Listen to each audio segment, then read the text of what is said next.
The mainstream media, they all want to report on that sequel trilogy scoop we gave to you on May 3rd and then took off like a rocket all across the internet, but they don't want to say who it is who said the thing first. Out of that Park Place, from Trevor Denning, Star Wars sequel trilogy scoop goes viral, but the media hides the original source, and it's true, folks. It's poor little Pro again. In an exclusive report published on that Park Place May 3rd, Hollywood scoopador WDW Pro claimed that Lucasfilm is considering massive changes to the Star Wars continuity. The report was based on information from inside sources, observation at Disneyland's Galaxy's Edge Park, and analysis of streaming data for Star Wars-related projects. I will also add, as we go through this a little bit, that Lauren, you and Jonas assisted me behind the scenes as we talked about this stuff and tried to vet out, did we believe this might be true? Were the pieces adding up? And I talked to you and said, what do you think about this? And so this was a real team effort behind the scenes. The rumor quickly spread online through fan forums, social media, and coverage from major entertainment outlets. Many of the reactions were negative and sparked widespread debate. However, not every outlet appears to be giving credit where credit is due. And let me tell you, it's quite a few. It says in a May 5th article, Tom Bacon, that's a cool last name. Makes me hungry just saying it. Tom Bacon at comicbook.com referenced the Geeks and Gamers article, but made no reference to that Park Place or Poor Pro, while calling the rumors of a Star Wars reset YouTube rage bait. Of course, we didn't yet have the photos of the Lucasfilm execs. We didn't yet have confirmation that Ahsoka was being delayed significantly, probably reshoots. And now things are starting to change, right? And also said Lucasfilm appears prepared to double down on the sequels. I'm sure they are. Let's see. We've got coverage of the Star Wars rumors shifted noticeably over the following days. A May 12th report from CBR by Nicholas Brooks noted, much like the original That Park Place article, that story expansions at Galaxy's Edge could signal the sequel trilogy is no longer a primary or even secondary focus. But was that its own report? No credit to us. That's fine. That's A-OK. The following day, it says, Tom Phillips at IGN published an article speculating that the second season of Ahsoka may further explore the world between worlds. Wonder where they got that? Mm-hmm. He wrote that fans are wondering how Ahsoka might introduce new kinds of storytelling opportunities in future for the franchise. And this article goes on, folks, to explain that all of a sudden, as time went on and the stuff started leaking out, these other outlets started reporting some of the same stuff, but it was their leaks, blah, blah, blah. Now, before I go to Marv to ask about this, I do want to give a shout out to Doomcock. Because years ago, Doomcock was reporting on a rumor that he had heard about the use of the world between worlds. Now, the rumor that we're reporting on in the last couple of weeks is a little bit different because we're essentially reporting that the executives at Disney don't care how this happens. They just want to make money. And the sequel trilogy, they decided, is an impediment to them making money. But I want to give credit to Doomcock. I don't want to be like these outlets and say, well, we never heard that. I think Doomcock has been very prescient in some of this stuff, and so well played to him. Marv, I want to go to you first, though. When we do articles like this on That Park Place, and it's very rare that we do them with an intentionality. And so, there are some out there who might say that, what we're trying here is ego stroking or something like that. The reality is, in a world that's driven by AI, we recognize that if we don't go out there and make this kind of clarity, the AI will start reporting things from IGN and all this other stuff, and we kind of get swallowed up by the cacophony of all these reports that look similar, but they're not quite the same. Mm-hmm. And the other danger, too, is if we're not very clear, people will start to say, oh, well, Pro, he said X, Y, and Z. And it's like, no, that was IGN, or that was this other thing. It's not us at all. So, Marv, walk us through what you think's happening with the mainstream media, and then we'll get to what just happened with the Hollywood Reporter and Geeks and Gamers. Marv, what's going on here as they try to report on something that's clearly very popular, mm-hmm. but they don't want to say our names? Well, I mean, you look at how popular that article we did on Geeks and Gamers was about this. What was it, Steph? 30 million impressions on X, something like that. Mm-hmm. Because people want this to be true. They hate the sequel trilogy that much. It is so despised.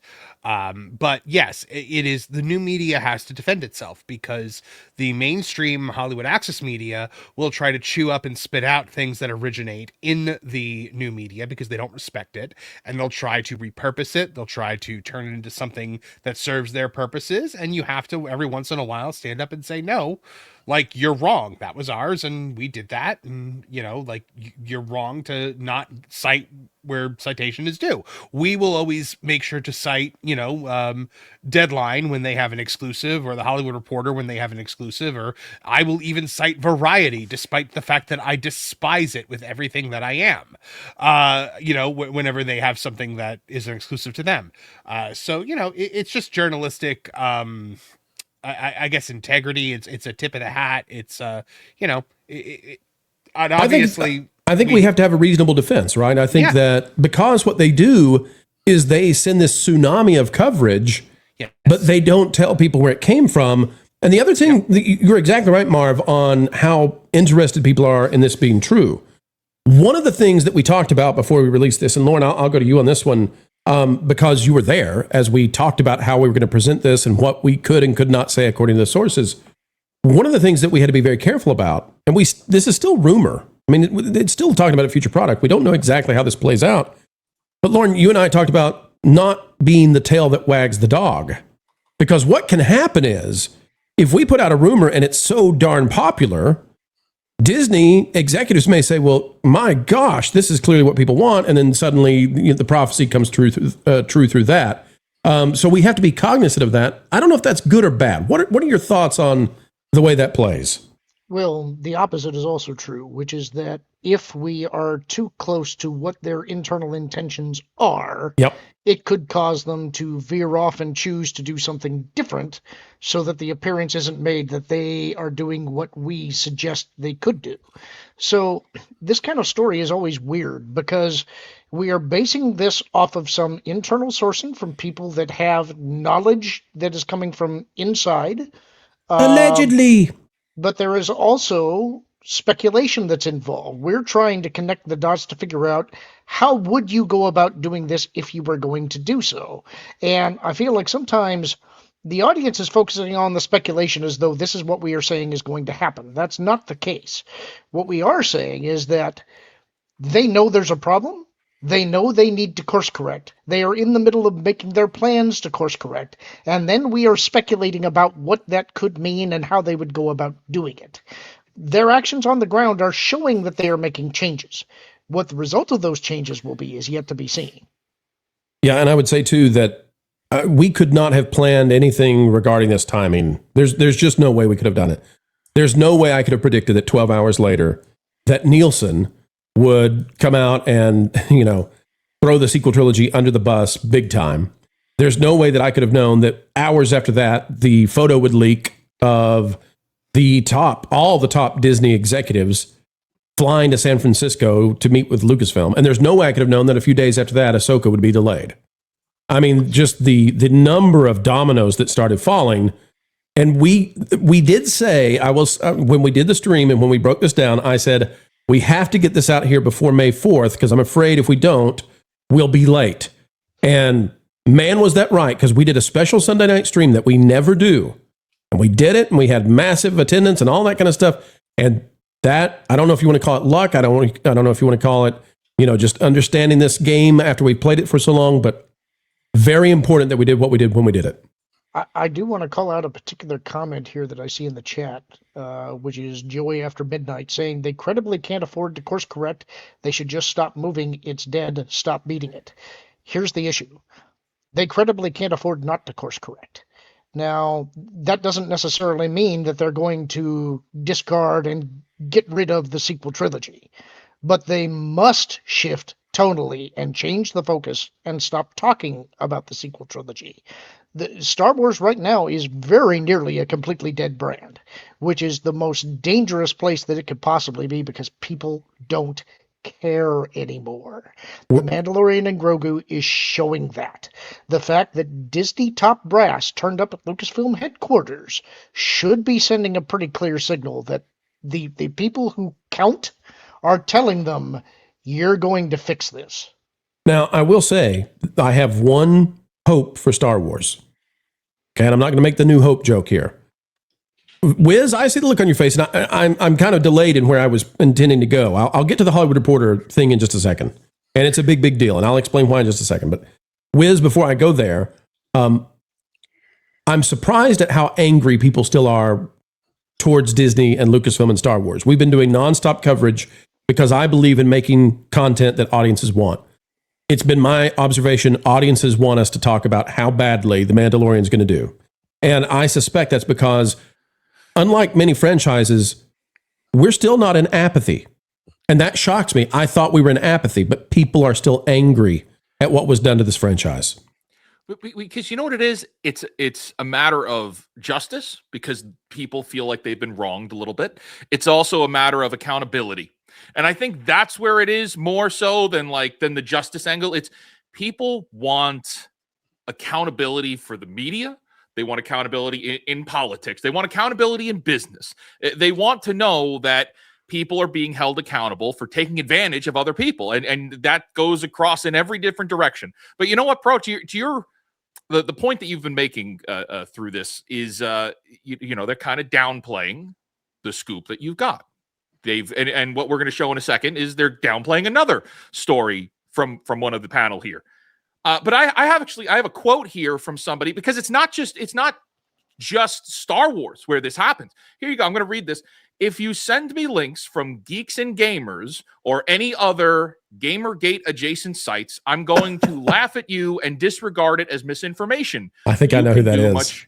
You can do much better than those outlets. And that is coming, of course, from Khalif Adams, who is an influencer who likes to downplay anything and everything that we say. And this guy is somebody in gaming. This is a guy who wears a Project Helix sweatshirt, which is the inside story, which is the inside project for the upcoming Xbox thing. The point being is they don't like being held accountable. Nobody does, whether it be Star Wars, gaming, entertainment, animation, Pixar, Disney, doesn't matter where it is. It's across the board.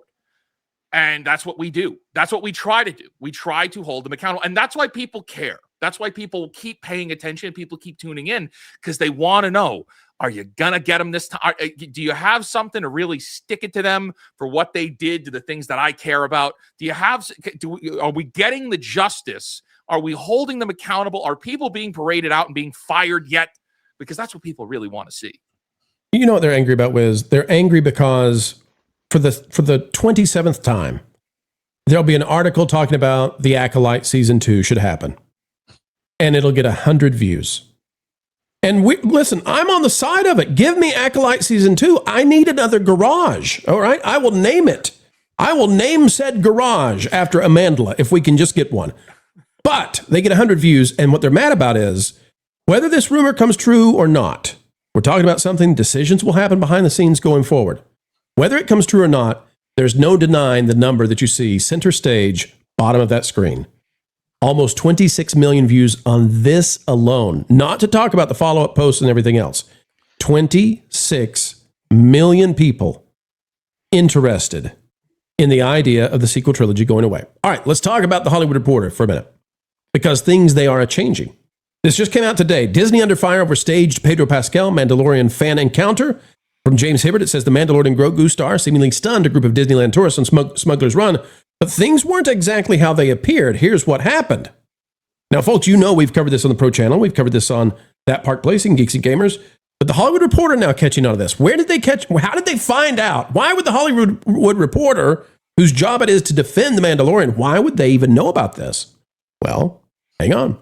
It seemed like one of those perfectly executed viral marketing moments that Disney does so well. Pedro Pascal, disguised as his Mandalorian character, surprises a group of unsuspecting tourists at Disneyland as they were about to board the Millennium Falcon Smuggler's Run ride. In the viral clip released Sunday, viral, sure, Pascal removes his helmet and the tourists go wild, cheering with shock and excitement at the unexpectedly seen the Mandalorian Grogu actor. Disney's Instagram caption read, Pedro Pascal creates the surprise of a lifetime at Star Wars Galaxy's Edge at Disneyland. Except the jaw-dropping tourists weren't exactly a random group. As quickly spotted by online sleuths. That's me and Valiant, Marvin, Lauren. The revelation has led to some backlash against the studio, which has leaned heavily on influencers in recent years to generate hype ahead of releases. One fan site wrote, quote, the backlash surrounding the Pedro Pascal Disneyland stunt taps directly into a growing problem for Disney. Mm-hmm. Audiences no longer trust the company's marketing. Well, what would that little fan site be? That's this article, written by that guy, right down there, Marvin Montanaro, Geeks and Gamers, Disneyland Pedro Pascal, fan surprise, immediately exposed as influencer marketing stunt. So we were live on Culture Crossfire and reading that Hollywood Reporter article, and I saw the quote, and I said, "Wizard, click that link," because I hadn't heard, I didn't know this yet, but I recognized it because I wrote it today, and those were my words, and I'm like, those words came from these hands, and he clicked it, and I was just like, I cannot believe this just happened. And I want to say actually. I want to say it this way too, and congratulations, Marv. I mean, this is amazing. What's happening with Geeks and Gamers in that park place? We joined forces just a few months ago, right? And since that time, now the Hollywood Reporter is citing Geeks and Gamers, and you all know the Hollywood Reporter is not inclined to be a fan of something like Geeks and Gamers. But why are they doing that?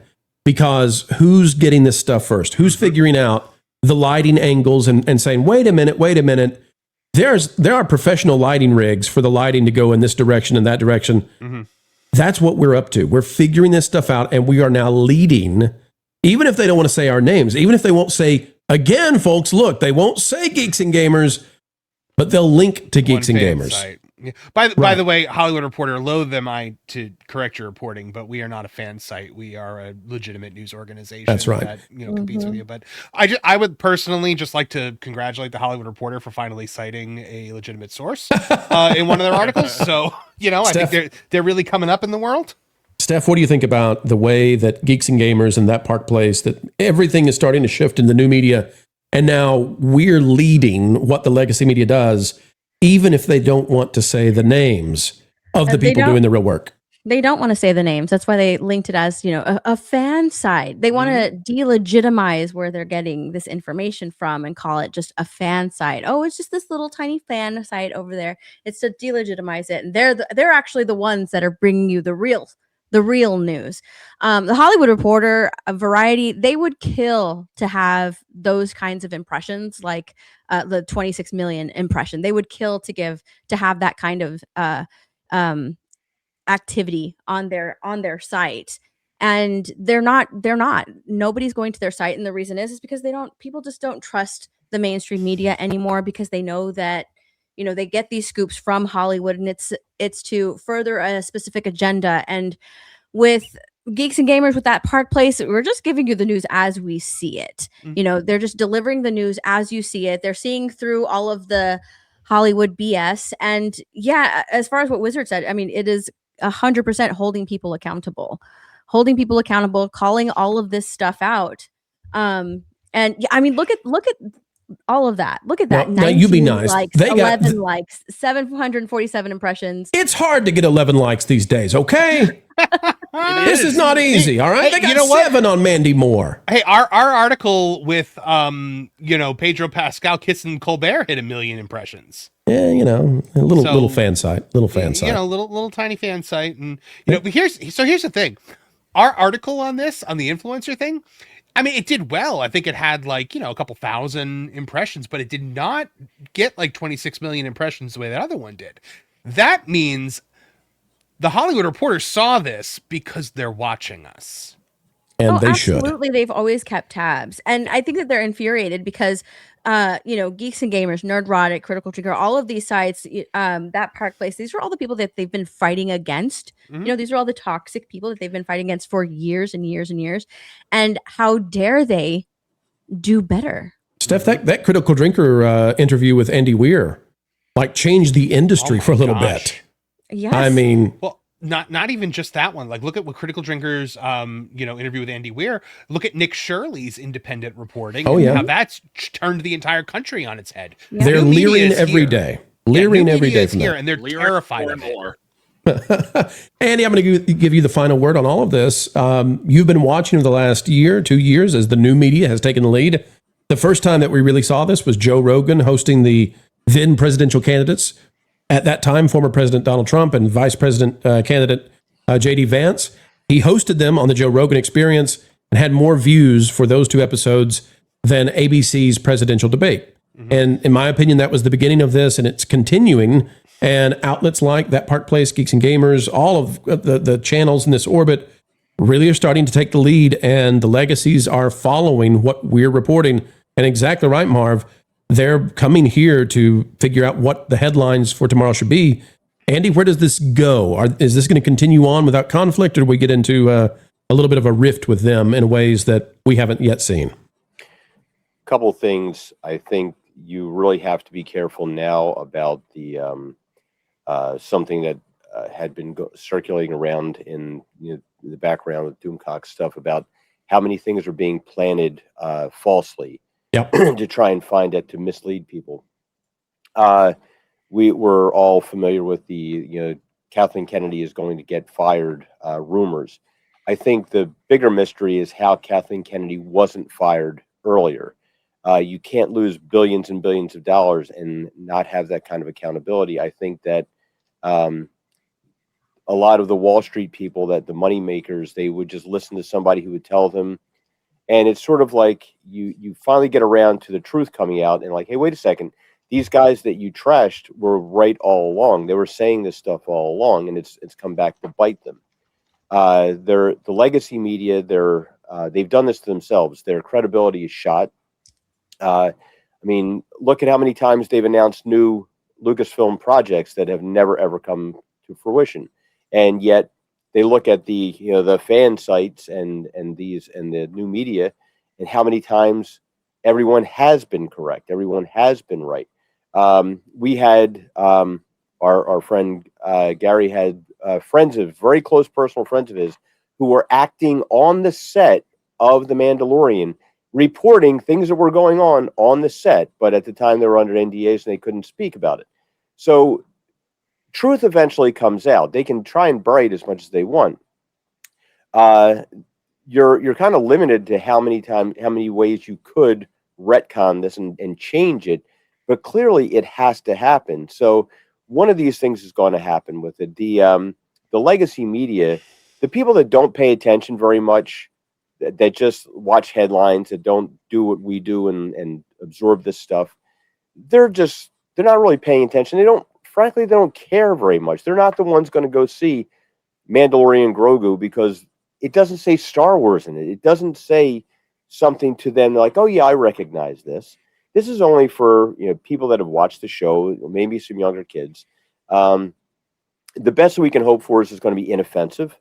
But the media has been running cover, and it's become blatantly obvious that they have been doing this. They have been covering up all these things. So to boil that down into what level, if they can try to plant some false narrative out there that gets reported on so they can later go, aha, see, they were wrong. That's the only shot that they've got. But like right now, look what they just did. They got caught lying red-handed with the Pedro stunt there. Like, oh, look, it's completely random. Oh, crap, we forgot. And it's as bad as their writing that they don't stop and think about people asking questions about the plot line. How did this happen? Well, we don't know. We just wanted it to happen. Somehow Palpatine returned. I think. But by the way, real quick, let me show this, Andy, because I don't know, as you were talking about them lying, I don't know that we've shown this on the Pro Show or Pro Channel.